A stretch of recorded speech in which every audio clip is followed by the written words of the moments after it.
Saludos y bienvenidos a Sapiens, les habla Ferran Prat y hoy tenemos una entrevista que nos dejará indiferentes. Tenemos el placer y también el honor de saludar a Sergio Faber. Sergio, muy buenos días, ¿cómo estás? Hola, muy buenos días, Ferran. Muy bien. Tenemos que decir que Sergio Faber es hijo del, admirado por todos los investigadores del misterio, de los enigmas, del mundo paranormal, de la exopolítica, del tema ufológico, de aquella arqueología imposible ancestral de Andreas Faber-Kaiser. Sergio, ante todo, muchas gracias por brindarte a estar hoy con nosotros aquí en Sapiens. Nada, un placer. Un placer. Sergio, antes de entrar en materia de estas cosas que siempre nos han apasionado, que en definitiva nos apasiona, ¿por qué? Porque intentamos darle una explicación lógica y coherente a cosas que vienen de muy antiguo y no tienen, pues, una explicación más o menos que nos haya convencido. Pero me gustaría, como hijo del mítico Andreas Faber-Kaiser, explícanos un poco tu padre, cómo era, por qué se puso en aquellos tiempos tan complicados, porque si ahora es complicado, pues hablar, entre comillas, de teorías de la conspiración, en la década de los 60, de los 70, de los 80 y también de los 90, pues lo afirmo, era mucho más complicado. Era bastante más complicado y tan. Piensa que no. De entrada, la comunicación era mucho más limitada, porque con internet la gente que sea más joven y igual no no ha vivido una época, pero que la comunicación o era telefónica y costaba una burrada conectarte con investigadores o con universidades de la otra punta del mundo, o era por correo postal, con lo cual las comunicaciones eran mucho más lentas, todo tardaba mucho más, era mucho más complicado. Y luego, evidentemente, en la España de aquella época de finales del franquismo y principios de la democracia, pues sí, según qué temas eran complejos. Cuando él publicó el libro de Jesús vivió y murió en Cachemira, que intentaba demostrar que Jesús no murió en la cruz, bueno, fue primero que fue un éxito editorial, eso es cierto, pero también fue un escándalo para las jerarquías eclesiásticas que había que excomulgar a este hombre, a mi padre, claro, por cargarse uno de los dogmas fundamentales del cristianismo, ¿no? Que es la muerte de Jesús en la cruz y la resurrección. Sí, no fue complicado. Ay, no fue sencillo, me refiero, fue complicado, pero bueno, él era así. Y respecto a sus inicios, él vivía en una casa con un pequeñito jardín, donde por las noches, que no había tanta contaminación lumínica, hablamos de los años 50, en Barcelona, pues podía ir antes de ir a dormir, mirar el cielo, y siempre contaba que él ya de muy pequeño tenía la duda de si habría alguien en otro punto del universo, de ese cosmos que él estaba mirando, también mirando hacia su cielo, desde otro planeta, y planteándose la misma pregunta, si habría alguien inteligente en otro punto. Y a partir de ese momento él tuvo claro que una de sus prioridades era intentar no el contacto, pero sí el averiguar si habíamos tenido visitas de otras inteligencias de fuera del planeta Tierra. Tenemos que decir, Sergi, de que tu padre nació en un año que pues, sucedieron muchas cosas en Europa, ¿no? Hubo el desembarco de Normandía, aquella liberación de una invasión por parte de los nazis. Fue 1944, pues un año trascendental para muchos cambios. Nacieron algunas personas en aquel año con ciertas inquietudes. No era el único tu padre. Pero tu padre, como licenciado en Filosofía y Letras, tuvo grandes reconocimientos de índole internacional, ¿no? Si no recuerdo mal, tuvo el Premio Nacional de Astronáutica Julio Marial, por ejemplo. Sí, en el año 72, porque él escribió un libro, uno de sus primeros libros, no fue un libro de temas ni de ufología, ni de religión, ni de destapar posibles conspiraciones, como más adelante podemos hablar, y eso fue antes de tener la revista Mundo Desconocido. Él escribió un libro que se llama Cosmos, que es cronología general de la astronáutica, porque claro, él vivió también en el año 69 la llegada del hombre a la Luna, con los Apolo, y le fascinó, entonces él escribió un ensayo bastante técnico también sobre la bondad. Él era un fervoroso creyente en que la astronomía tenía que continuar, y que había que investigar ese camino porque él consideraba que el ser humano llegaría a la mayoría de edad el día que abandonase la casa paterna. Entonces, haciendo un símil con el planeta Tierra, donde hemos nacido, él consideraba el planeta Tierra es la casa paterna o materna del ser humano, y el día que nos lancemos realmente a la conquista del espacio, ese día será el día en que la humanidad llegará a su mayoría de edad. Y entonces él era un firme convencido en la astronomía y en las posibilidades que brindaba la investigación de los pioneros en la investigación del espacio, como algo que indefectiblemente está ligado al futuro de la humanidad si un día tenemos que trascender este plano terrestre en el que todavía habitamos. Y gracias a ese ensayo le dieron este primer premio de astronomía, Julio Marial. Luego, eso está bien, eso que comentas del año 44, que fue un año pasaron muchas cosas. Mira, mis abuelos paternos eran alemanes, los dos, y se vinieron a Barcelona en el año 32, cuando empezaron a ver muy claro que Hitler y sus seguidores iban a tomar el poder en Alemania, ¿no? Lo cual pasó un año después, en el año 33. Ellos llegaron a Barcelona en el año 32, en el 33-34 ya estaban en Ibiza, entonces vivieron siempre a caballo entre Barcelona e Ibiza. En la Guerra Civil Española volvieron otra vez a Alemania, pero al terminar la Guerra Civil Española empezó la Segunda Guerra Mundial y regresaron. Y un dato curioso es que mi padre estuvo a punto de quedarse en la Alemania Oriental, porque en el año 44, cuando nació, fueron a visitar a unos familiares de mis abuelos con los dos hijos, y quedó mi abuelo con mi tío en la parte de la Alemania occidental, y mi abuela y mi padre en la Alemania oriental, y estuvieron a punto de quedarse separadas, como tantas familias pasó, ¿no? Y al final pudieron reunirse toda la familia y volverse otra vez a Barcelona. O sea que sí, ya fue unos inicios en la vida marcados por bastante aventura, eso es verdad.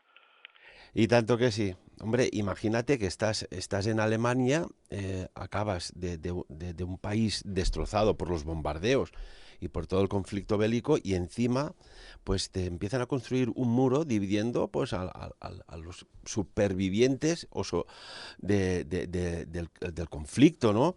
Que rápido pues vimos, yo recuerdo documentales de que la gente incluso saltaba cayéndose en las alambradas de pinchos antes incluso de que construyeran el mítico muro de la vergüenza, el muro de Berlín.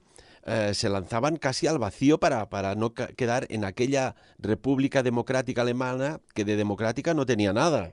No tenía nada, Esto, todos los que sufrieron a Stasi pueden corroborarlo hoy en día, ¿no? O sea, no, democrática nada. Ya te digo, por suerte pudieron reunirse los cuatro y regresar a Barcelona, ¿no? Y esa fue una suerte, porque si no, pues mira, ni mi hermana ni yo estaríamos aquí seguramente, se hubiesen quedado en la Alemania Oriental durante muchos años, hasta que, porque claro, no había un libre tránsito ni siquiera por reuniones familiares, hay familias que quedaron divididas durante décadas, y un poquito lo mismo que puede pasar que está pasando hoy en día en Corea del Norte y Corea del Sur. O sea, en cualquier país que haya sufrido un conflicto bélico y lo hayan dividido así a lo bestia, y nada. Y luego la suerte también, que siendo jovencito mi abuelo era pintor de cuadros y ilustrador, y trabajó para distintas agencias de publicidad haciendo carteles en aquella época que no había ordenadores y se hacían las cosas a mano. Y una de las editoriales para las que trabajaba, resulta que también trabajaba en ella Antonio Rivera. Entonces se conocían mi abuelo y Antonio Rivera, y mi padre contaba que una de las primeras personas que conoció, que le embarcó a dedicarse no solo a la ufología, sino todos estos temas más de misterio, fue Antonio Rivera, al que conoció de muy jovencito gracias a mi abuelo, porque bueno, compartían trabajos en la editorial, o sea que Antonio Rivera como escritor y mi abuelo como ilustrador, tanto de portadas como del interior de varios libros. Y entre eso y su curiosidad natural, ya te cuento de tal, empezó a plantearse todos estos temas.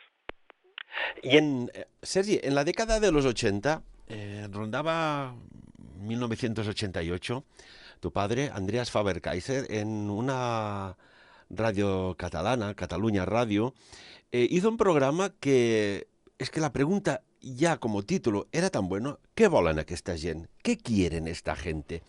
Y se entraba ya de pleno en el mundo de la ufología, el mundo de si hay o no otras civilizaciones, el tema extraterrestre en definitiva. Título creo yo que era más que acertado, ¿verdad? Era un título muy acertado, es verdad. Está el título es de una letra de una canción, que es el que volen aquesta gent que truquen de matinada, que es una canción protesta, sobre precisamente cuando la policía te entraba de madrugada, y lo cogieron y lo adaptaron a un título de que volen aquesta gent d'altres mons, y entonces decidieron dedicar una serie de programas con este título, dedicados íntegramente y solo dedicados a la ufología, desde distintos ámbitos, desde la ufología más de campo a la más de fenómenos psicológicos que se pudiesen ser una plasmación del inconsciente. Es decir, pasaron una serie de invitados, cada uno dando una visión distinta, aportando un ángulo distinto a la investigación OVNI. Desde el principio de nuestra historia hasta la actualidad en aquel momento, el año 88. Y a partir de ahí gustó mucho el programa y le propusieron hacer el que es más recordado y más que todavía mucha gente me sigue preguntando, me envían emails o me contactan por Facebook, etcétera, donde tengo alguna página en memoria de mi padre, y que es al Sintonía Alfa, que era el programa de cabecera que estuvo 6 años hasta que falleció en el año 94. Supongo, Sergi, que cuando entras en... Esto sucede en cualquier campo de investigación, puede ser desde la botánica hasta la arquitectura, ingeniería, química, pero cuando entras en el campo de la investigación ufológica, el tema extraterrestre, al principio puede ser un poco como, pues mira, vamos a ver qué sucede, pero hay mucha información. ¿Tú recuerdas a tu padre que te explicara algo que dice: mira, esto me ha desconfigurado todas las creencias, todos los pensamientos, porque hay esta evidencia que va mucho más allá de lo que incluso se puede llegar a explicar públicamente? ¿Hay alguna anécdota? A nivel ufológico, Sí. no de él en primera persona, pero de gente muy cercana y que yo conozco, sí. Sí que hubo un caso que además está documentado en una base militar, creo que está cerca de Figueras. Estamos hablando, creo, de los años 60, y conocimos a los dos, y el amigo de los dos protagonistas, donde incluso se llegaron a disparar las armas reglamentarias de los dos centinelas que había por la noche, agostados porque vieron llegar a un ser y además el caso ocurrió varias noches seguidas, no fue solo una sola noche, ¿no? Y eso es uno de los casos donde sí que conoces a los protagonistas y son gente de confianza, y dices, hostia, ahí pasó algo que realmente rompe todos los esquemas, ¿no? Porque no solo vieron a un ser, sino que los perros también lo ladraron, fueron a por ellos, las vallas de seguridad quedaron destrozadas, y no hay ninguna explicación racional. No fue una luz en el cielo que se mueve, sino que fue algo mucho más de la tercera fase, ¿no? De ver directamente al ser que se acercaba. Recuerdo, el protagonista era Jesús Jofre, muy conocido en Sapiens, que en aquellos tiempos él era policía militar, estaba de patrulla en esta base militar, y vieron, recuerdo que me lo explicó, una luz muy potente, atendía a una aeronave luminosa, pero que se les apareció una entidad, un ser, y le dieron, pues como que estaba dentro del perímetro militar sus altos correspondientes y al tercer alto ya le abrieron fuego. Aquel ser salió pues raudo y veloz, la primera valla de seguridad interna parece ser que la llegó a derribar y al llegar a la segunda valla de protección, que ya era la que colindaba con la parte externa, se como volatizó, se desmaterializó. Esto es un caso que consta en los archivos militares. Esto es impresionante, Sergi. Sí, sí, por eso te digo, y además, mira, no tanto por Jesús Jofra, que también lo conocía mi padre, sino por el otro protagonista que como no quiere aparecer, no diremos el nombre de momento, pero que es alguien que me da mucha más confianza incluso que Jesús Jofra, porque Jesús Jofra en esta época yo creo que él, y no tengo nada en contra, pero pienso que últimamente dice cosas que no me parecen muy reales. O sea, no me daría mucha confianza si Jesús Jofra fuese el que hoy en día se conoce. Pero estamos hablando de varias décadas atrás, cuando no era una persona famosa, cuando no era conocido, y como no fue solamente él, sino que lo vio más personas, había más testigos directos del hecho, le doy mucha más credibilidad que no si hubiese sido una sola persona, ¿no? Pues Jofra de las últimas épocas explica unas cosas que no me parecen muy coherentes. Pero bueno, esto es una opinión mía personal, no quiero decir nada, ni entrar en ninguna polémica, es una opinión muy personal. Quiero decir, sí, Jesús Jofra fue uno de los protagonistas, pero me merece mucha más confianza otro que estaba y que tuvo exactamente la misma vivencia. Después, tu padre escribió, si no recuerdo mal, un libro, daba aquel 1988, Pacto de Silencio. Y aquí ya estamos quizás dando información sobre algo que involucra a Estado, gobierno, quizás industria farmacéutica, venta ambulante de un aceite como era el aceite de colza, un fraude alimentario a gran escala. Allí se recombinan muchos elementos complejos y delicados, Sergi. Muy complejos y muy delicados. Seguramente es el libro más arriesgado que escribió, porque mira, el de Jesús, al fin y al cabo, es un tema de teología. Y pasábamos de un nacionalcatolicismo en el año 75, cuando murió Franco, y el libro se publicó en el 76, unos meses después. Y sí, podía haber una polémica y tal, pero no afectaba, digamos, al bolsillo de nadie, en todo caso de la Iglesia, y era un tema, ya te digo, más teológico, y que al día a día de la gente de la calle no le afectaba en nada, por así decirlo. Más que a los muy fervientes y muy creyentes, que alguno hubo que dijo, mira, Andreas, te aprecio mucho, pero este libro no me lo leeré porque no quiero que me desmontes mis creencias. Vale, y la cosa no pasaba de ahí. Pero en el tema del síndrome tóxico sí fue un libro muy arriesgado, yo creo, y no solo lo digo yo, lo dice mucha otra gente, que es uno de los libros de periodismo de investigación más serios y documentados que se hizo en esa época, y sobre este tema se hizo muy poco, y fue de los pocos autores que realmente lo trataron en profundidad. Sí, fue en principio un fraude alimentario, pero la realidad de lo que sucedió y el tóxico nunca jamás se ha encontrado en el aceite, y eso hay que recalcarlo. O sea, todavía no hay nadie que pueda decir el causante del síndrome tóxico fue tal tóxico. Este tóxico, incluso en revistas médicas de esta década ya, estamos hablando a partir del 2010 en adelante, siguen sin encontrar el tóxico exacto. O sea, no hay un compuesto químico que puedas decir, mira, fue exactamente esto fue lo que causó estos síntomas. No se ha hallado, y mi padre, siguiendo a los primeros médicos, incluso médicos militares, que estaban diciendo cómo había que proceder, cómo había que curar, que eso era un caso típico de un órgano fosforado, típico de un caso de intoxicación, ya te digo, por organotiofosforados, que es un tipo de cosas que se aplica en guerra química, y estaban diciendo cómo había que curar. Incluso médicos que eran directores de hospital fulminantemente cesados al día siguiente de publicar en Tribuna Médica o en otros medios de comunicación algo que discrepara de la tesis oficial, que la tesis oficial fue cambiando. Esto recuerda un poco lo que estamos viviendo actualmente. En un principio se decía que era un bichito, y esto lo dijo el ministro de Sanidad de la época, que era un bichito tan pequeño que si se caía desde de la mesa al suelo se mataba. Dijeron que se transmitía por aire, luego que se transmitía a través de la comida. Cabe recordar que el síndrome tóxico murieron más de 1.000 personas y se calcula que hay más de 60.000 afectados de por vida.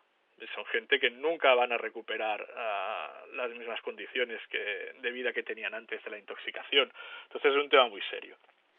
Pacto de Silencio, este libro de investigación de tu padre, Andreas Faber-Kaiser, pues hemos buscado, ¿no?, información y ciertamente pues hubo más de 1.000 muertos, algo más de 1.000 muertos, 1.100, hay varias fuentes, pero ronda esta cifra, 60.000 afectados y fue básicamente en una zona muy concreta. Yo recuerdo en aquellos tiempos, jovencito, que gobernaba el gobierno de UCD, de Adolfo Suárez, y en la oposición el PSOE, Felipe González, de Alfonso Guerra en el momento, bueno, le echaron mucha gasolina al tema, diciendo que si ganaban ellos las elecciones, darían luz pues a esto que estaba tan opaco, ¿no? Y las elecciones las ganó el PSOE de Felipe González y quedó absolutamente en silencio. Quizás pues el título estaba muy bien acertado, ¿no? Pacto de silencio. ¿De quién? ¿Con quién? ¿Para qué? Tema delicado. Muy delicado, sí. Pacto de silencio fue evidentemente porque había un pacto político, según mi padre, lo que pudo hallar, para que ningún grupo político desvelara nunca la realidad de lo que ocurrió. De hecho, ni la UCD lo hizo, ni el PSOE lo hizo, ni más adelante, cuando ganó el PP, tampoco tuvo ningún interés en desmarcarse de la tesis oficial. La tesis oficial al final quedó como que fueron unos aceiteros desaprensivos, pero ya te digo, nunca les pudieron achacar exactamente la responsabilidad directa de estas muertes y estos afectados, porque en el aceite nunca nadie, ninguna universidad, ningún grupo, ningún laboratorio, nadie ha podido determinar cuál es el tóxico causante. Y esto es muy fuerte. Esto es muy fuerte, tantos años después, que hoy en día sigamos sin saber exactamente cuál fue la causa. Y entonces mi padre ya en el año 86, cuando se puso a investigar en serio el tema y cuando publicó el libro, lo que planteaba es esto: no puede ser que nadie sepa nada. O sea, aquí hay un pacto, hay un evidente pacto de silencio para tapar, echar tierra sobre el asunto, echarle la culpa a unos aceiteros que, si de algo se les podía acusar, es de un fraude, pero no de haber causado la muerte a estos miles de personas, ni haber causado estas consecuencias, estas secuelas físicas que todavía siguen arrastrando miles y miles y miles de españoles, ¿no? Y que nadie les pueda decir, mira, exactamente fue eso. Es que te digo, es muy grave el tema, porque a principios, los primeros meses, había médicos militares que estaban diciendo cómo había que curar a los afectados. Nadie, nunca desde el Ministerio de Sanidad, nadie les hizo caso. Y eso está documentado, ¿eh? Jesús Sánchez Monje es uno de estos médicos que decía cómo había que proceder, y nada, un silencio oficial absoluto, ¿no? Esto recuerda a estos silencios oficiales, ¿no? Y lo estamos viviendo ahora, ¿no? Algo se ha originado, una entidad microbiana tan microscópica. Hay tantos interrogantes como interrogantes hubo con el magnicidio de JFK y otros tantos y tantos. Tenemos que hablar, si te parece, Sergi, un poco de la editorial Reediciones Anómalas, que es curioso, ha reeditado pues hace poquitas semanas 2 de sus libros. El muñeco humano, que es un compendio, podríamos decir, de presencias o visitas de ovnis, seres de quizás de otros mundos. Cuéntanos. Sí, mira, exactamente. Reediciones Anómalas es una editorial que ya lleva un tiempo en escena y se dedican a esto, a recuperar libros de autores internacionales y nacionales, tanto, no sé, desde Charles Fort hasta mi padre, por así decirlo, ¿no? Entonces me contactaron, les hacía mucha ilusión reeditar algunos de los libros de mi padre, sobre todo El muñeco humano, porque ellos tienen, la editorial tiene una línea editorial muy marcada con el tema OVNI y colindantes, ¿no? Como el Mothman, etcétera, casos forteanos, un poco de este tipo. Entonces se dedican esto a recuperar libros que ya no están en la calle, pero que en su momento tuvieron un interés. De hecho, se funcionan, por lo que yo he podido ver, a través de crowdfunding. Si ellos consiguen los fondos suficientes, entonces lanzan los libros, de lo cual me parece una política bastante prudente, tal como está el mercado hoy en día, y más de libros en papel, porque estamos hablando de ediciones físicas en papel, no de editar un libro para Kindle u otras plataformas así digitales. Y El muñeco humano, que es el libro que ellos tenían ilusión en principio, porque no conocían tanto Pacto de Silencio. Yo les dije, mira, estaría muy bien, pero ¿por qué no nos lanzamos a la piscina y lanzamos también El muñeco humano y Pacto de Silencio juntos a la vez? Porque realmente Pacto de Silencio me lo pide muchísima gente. Cuando salió con una editorial pequeñita porque nadie se atrevía a publicarlo. De hecho, Ediciones B, que es el grupo que estaba detrás de Interview en aquella época, y o sea, el grupo Z, no se atrevieron a publicarlo. Tuvieron durante casi un par de meses mareando la perdiz, hablando en plata, ahora sí, ahora no, ahora sí, ahora no, y al final no se atrevieron a publicarlo. Y El muñeco humano lo que recoge es esto, es un compendio de ufología desde los albores de la humanidad, desde los albores de la historia escrita de la humanidad, los recuerdos que hay en distintas leyendas y tradiciones en todo el mundo, hasta cuando se publicó el libro, que sería esto a finales de los 80, 1988-89. Es decir, un compendio de la cronología de la historia de las visitas de fuera de este planeta desde el principio de la historia hasta la actualidad. Y fue como un testamento con el que él quería dejar aparcado momentáneamente el tema OVNI. Así lo dijo en varias ocasiones mi padre. Ya para él el tema OVNI ya no tenía tanta importancia en aquel momento.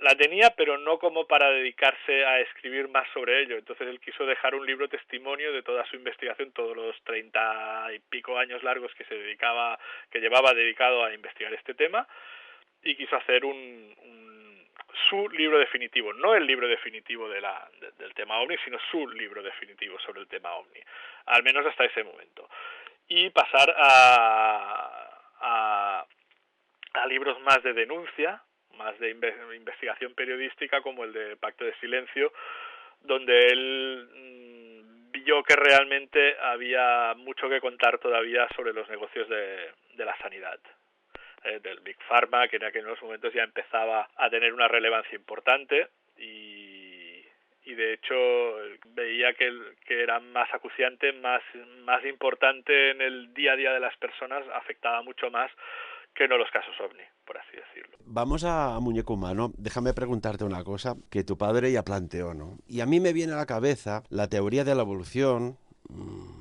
ya desde la Royal Society, en la cual formaba parte Charles Darwin, que decía que, bueno, que descendemos de un primate, del mono.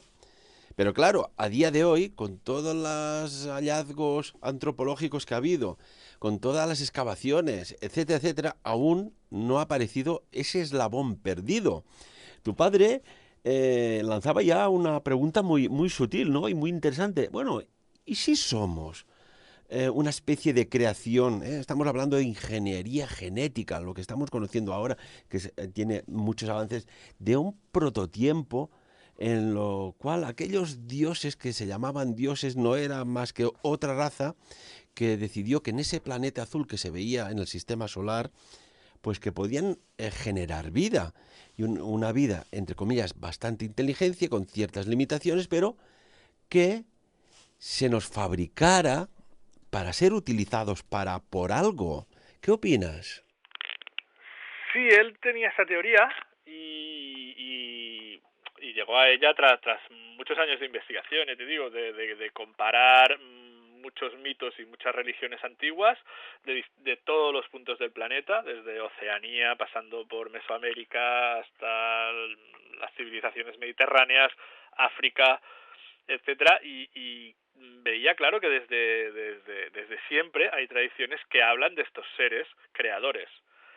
Entonces, más adelante, ya que hablabas de las sociedades científicas, James Crick, que es uno de los, junto con Watson, de los descubridores de la estructura del ADN en el año 56, por el que ganaron el premio Nobel de medicina, defendía una teoría de la panspermia, es decir, que la vida vino del espacio, seguramente él no hablaba de unos dioses ni de una sociedad, sino que la vida vino a través de cometas que impactaron en el planeta y llevaban una simiente de vida, y en el planeta se empezó a desarrollar esta simiente de vida. Con lo cual también sería una explicación de que la vida viene de fuera del planeta. En todo caso, claro, a mí particularmente yo pienso, vale, y esta supuesta civilización, ¿de dónde salió también, no? O sea, al final es como en todo, es como el Big Bang, es como la religión, tienes que terminar aceptando algo que te lo tienes que creer a ciegas, hay un dogma. Es decir, antes del Big Bang no había nada. Bueno, te lo tienes que creer, ¿no? Sí, porque no había ni tiempo, por lo tanto es absurdo hablar de antes, te dicen. Porque como no había tiempo, no había ni antes ni después, o sea, no había nada, no era nada. Bueno, esto, Sergi, siempre al final, cuando entres en estos campos, con estas preguntas tan potentes, buscas respuestas. Y llegas a la gallina y su huevo. Y dices, bueno, a ver, ¿qué fue primero, el huevo o la gallina? Para que haya un huevo, tiene que haber una gallina, pero para que haya una gallina, tiene que haber primero un huevo. Pero hay un dato curioso, que solo la gallina en estado de gestación, de conformación del huevo, genera una proteína que es la que da la dureza y la consistencia al huevo. Por tanto, tiene que haber primero una gallina, tiene que haber un origen. Tiene que haber, no sé, imagínate, yo siempre me viene a la cabeza, bueno, ¿y la primera fresa de dónde narices salió en el planeta Tierra? ¿O el primer tomate? ¿La primera sandía? ¿El primer naranjo? Alguien algo tuvo que hacer. Porque fíjate que de golpe y porrazo somos una especie, como quien dice, saliendo del neolítico, y no se conoce la polea, no se conoce el hierro, solo el bronce y el cobre, y ya me empiezan a construir estructuras megalíticas imposibles sin tecnología moderna. Aquí hay algo del capítulo de la historia que no se ha contado o se desconoce simplemente. O se desconoce, y cada vez es más evidente que sabemos muy poco de nuestro pasado, y se va reescribiendo. Antes hablabas de la teoría de la evolución y de los eslabones, el eslabón perdido. Cada vez estamos descubriendo más tipos, más hermanos de la humanidad que no han llegado hasta nuestros días, ¿no? Desde el hombre de flores a distintas humanidades que se están descubriendo constantemente, que parece ser que no han llegado hasta nuestros días, porque o bien las absorbimos mediante apareamientos sexuales con el Homo sapiens, o bien por competición los desplazamos y terminamos extinguiéndolos. Pero parece claro que sabemos muy muy poco de nuestro pasado, incluso de nuestro pasado histórico. El otro día, hace muy poco, estaba repasando unos datos sobre una crisis del primer milenio, que hubo en el primer milenio después de Cristo, donde parece que hay unos bailes de cifras de épocas y de historias con el fin del Imperio Romano bastante impresionantes, y que no se habla habitualmente de esto. Pero bueno, hay académicos que están definiendo que habría que revisitar un poco nuestra propia historia desde estos últimos 2000 años, porque hay muchas cosas que no cuadran, ¿no? Y que no sabemos. O sea, hay un calaix de sastre, que es de un catalá, Sí, un cajón de desastres. un cajón desastre, que decimos la Edad Media, y ahí metemos la Edad Media, una edad oscura, y hay unos cuantos siglos ahí donde realmente parece que todo se detuvo, y se sabe realmente muy poco de lo que realmente pasó ahí. Entonces hay gente que está pidiendo, no, vamos a focalizar una vez nuestros esfuerzos. Y luego hay gente como Graham Hancock que habla de distintos episodios que ocurrieron a lo largo de la historia de la humanidad, donde hubo extinciones en masa que no se explican si no es por el impacto de un gran cometa a finales de la última glaciación, que además coincidiría con el supuesto periodo del hundimiento de la Atlántida, ¿no? Que sería hace unos 12.000, 13.000 años atrás, unos 12.800 años, más o menos, que justamente es cuando se encuentran en Göbekli Tepe, en Turquía, una serie de estructuras hechas por el hombre que además cuanto más atrás tiras en el tiempo, más perfectas son, ¿no? O sea, con una técnica mucho más depurada que las estructuras más recientes que se han encontrado encima de las más antiguas, con lo cual realmente sabemos muy poco y de la historia de la humanidad, cuántas humanidades han podido haber, cuántos ciclos, cuántas civilizaciones se han perdido en la noche de los tiempos de las que no tenemos ni constancia ni sabemos nada de nada, y poco a poco con la investigación vamos recuperando, ¿no? Entonces realmente un tema fascinante porque nadie puede pretender tener la última palabra en esto, ¿no? O sea, constantemente la ciencia y la historia y la arqueología van tirando más atrás y se va descubriendo cosas cada vez que cada vez nos hacen replantear lo que creemos saber. Y una cuestión, estamos ya prácticamente en esta maravillosa y agradecida entrevista a Sergi Faber.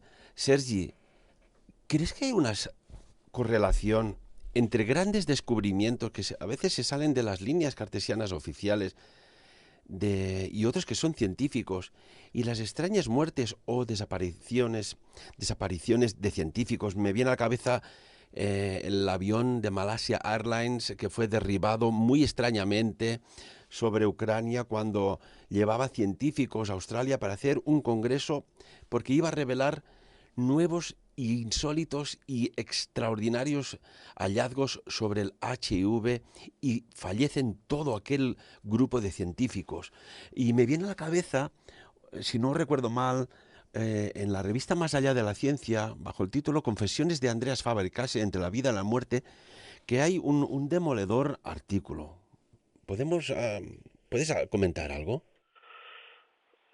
Bueno, claro, esto es muy arriesgado porque como siempre no se puede demostrar. Yo no tengo todas las pruebas, no tengo los ases en la mano para decir, mira, esto es así y lo puedo demostrar. Puedo aventurar hipótesis. Sí, evidentemente creo que hay líneas de investigación que molestan.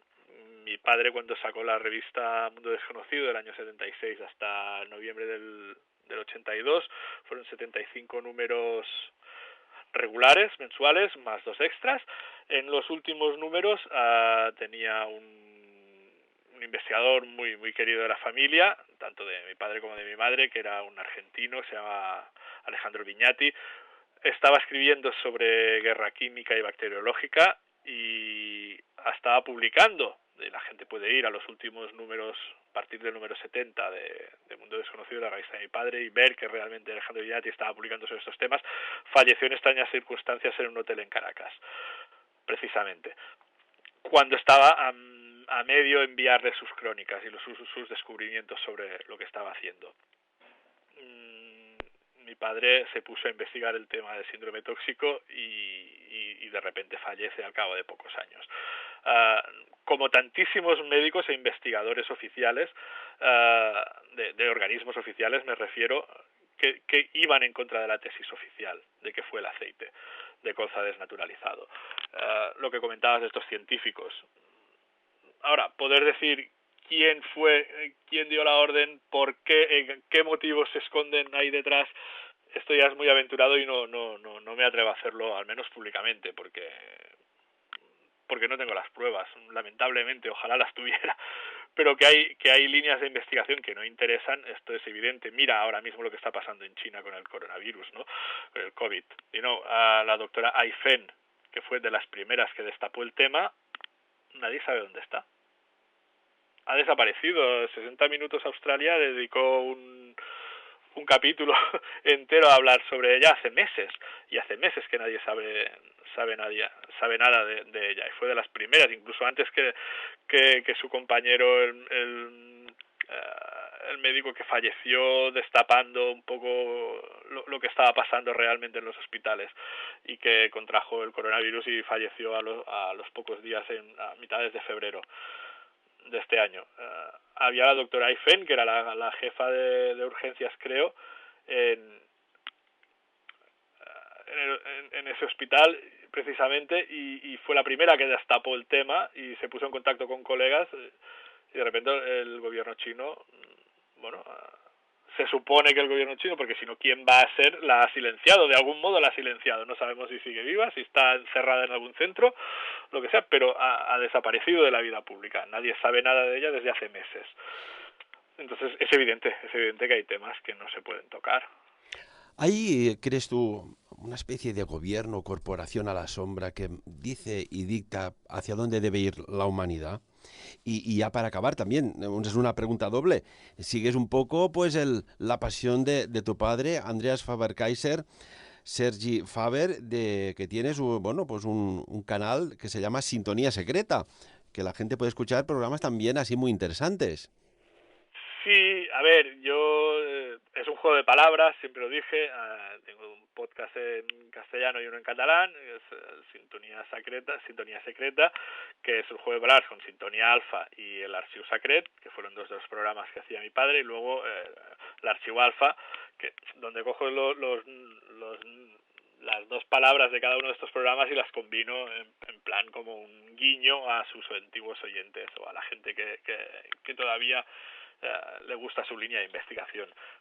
Y ahí tratamos de hablar de todo, desde coronacrónicas, ahora que tenemos esto de coronavirus encima, hasta pasando por científicos, he hablado con dos o tres físicos en 3 programas, hablando desde la ciencia, desde los científicos malditos y perseguidos, tipo Tesla, pero no único, sino también Wilhelm Reich, etcétera, y luego con una física teórica que nos está hablando de las locuras que se están cometiendo hoy en día en nombre de una física que lleva 4 décadas estancada, ¿no? O sea, la física cuántica no tiene ningún descubrimiento así importante y real desde lo del bosón de Higgs, que ella sostiene que ya en los años 60 había unas ecuaciones matemáticas que ya lo predecían y lo único que se hizo fue constatar,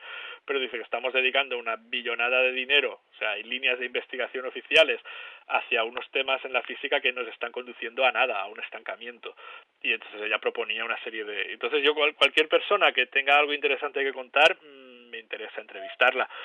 No lo hago con la asiduidad que me gustaría porque lo hago de una manera totalmente amateur y la gente que colabora conmigo en algún caso también, todos tenemos nuestro trabajo y desde hace unos meses con lo que está pasando pues es muy difícil poder entrevistar a la gente cara a cara, entonces hacerlo telemáticamente y que sea medianamente atractivo para nosotros que no tenemos los medios de una emisora ni nada es complicado.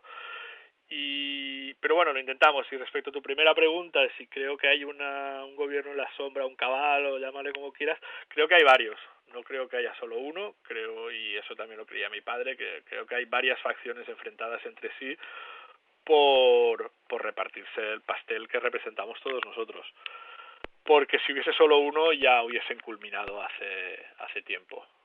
¿Crees que algún día pues alguien o la humanidad se le tendrá que pedir o decir perdón por tantos años de ocultamiento de la verdad de tantas cosas? ¿O tendrá que ser de forma, pues, otra sacudida de estas mental, emocional, espiritual, que a lo mejor viene del espacio profundo? No lo sé, yo creo que alguien sí debería pedir perdón, al menos por ocultarnos muchas cosas que yo creo que desde hace siglos, por no hablar de milenios, que se saben, las sabe un determinado grupo de personas y quedan en sus reuniones más secretas, ¿no? A ver, desde el incendio de la Biblioteca de Alejandría se perdió una cantidad de conocimiento impresionante, ¿no? Es decir, realmente de la antigüedad clásica nos ha llegado muy poquito.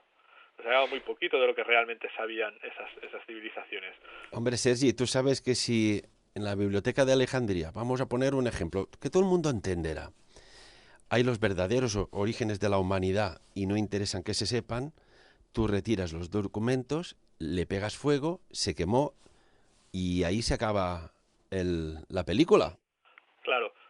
Y ahí se acaba, pero bueno, yo creo que si algún día nos dejaran entrar con luz y taquígrafos, que se dice, realmente a ver todo lo que hay en la Biblioteca Vaticana y vamos a alucinar muchos, ¿eh?